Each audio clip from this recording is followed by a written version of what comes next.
So surprise, surprise, Joe Biden does not support the growing movement to defund the police. No one should be surprised by this, of course. Anyone who's been paying attention knows that Joe Biden would never back this growing movement. But it's disappointing nonetheless because millions of people in just the past week, young people, progressives, Black Americans, so many others, have been rallying around the cause to defund police. And what I mean by that, and what the movement means by that, is taking some of the power, some of the parameters of policing and the associated budgets and reallocating that to different social programs. So you spend less money on policing and more things on education, childcare, housing, community health, and on and on and on. And you give some of the responsibilities currently held by police over to those professionals. That a lot of these things, from dealing with mental health and other forms of things that are criminalized right now, you hand those over to professionals that aren't police, that are not trained to act like police, and that will be better for all communities involved. It does not necessarily mean you support disbanding police, at least not in the medium or short term. All it is taking revenue and taking the power of police and distributing it to more community-oriented social services and programs. But that movement is growing.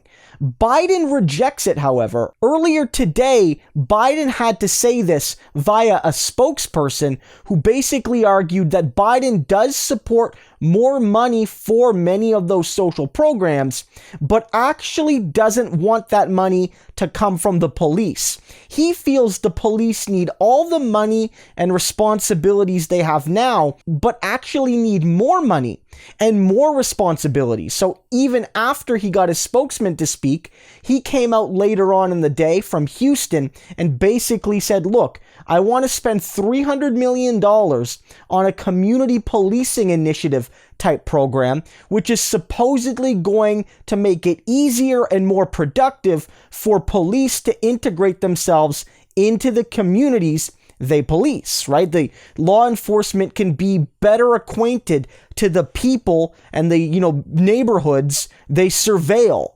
But that's not going to work. Biden's approach won't work. There's been tons of money spent by municipalities and counties and states and the federal government and governments all over the world in many cases to make policing more integrated with communities. But the problem is that policing is fundamentally broken when it comes to addressing a lot of these concerns. That policing is a hammer, and that when you're a hammer, everything is a nail. So every problem for police is to be solved via traditional police methods, which means coercion and force, potentially very, very dangerous force, when what's needed more often than not is discussion, social spending, these sorts of things, better community involvement without the use of policing. Police are not the ones best equipped or even decently equipped to fix many of the issues facing these communities. And yes, it is good to spend more on housing and childcare and community health and these sorts of things. That's a good thing.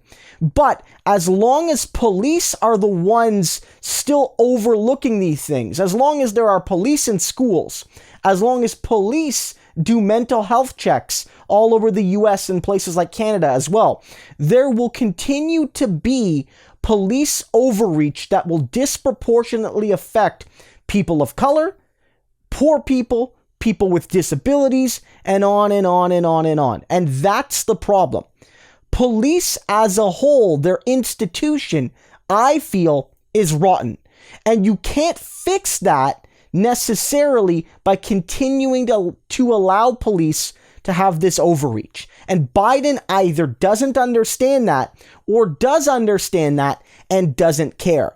He knows that the police haven't been receptive to these sorts of reforms in the past. He's been in government for generations now.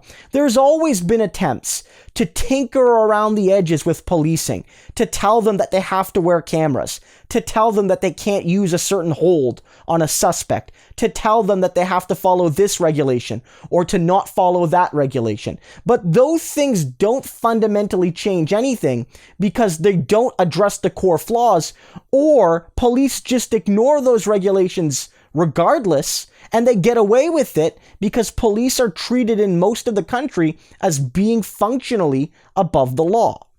Spending more money on police will not solve anything. It won't. Police must be disfunded substantively. In some cases, I'm a supporter of the disbandment of police. I don't know if you can get rid of every police officer in the entire country. That's something that probably isn't an immediate goal, at least.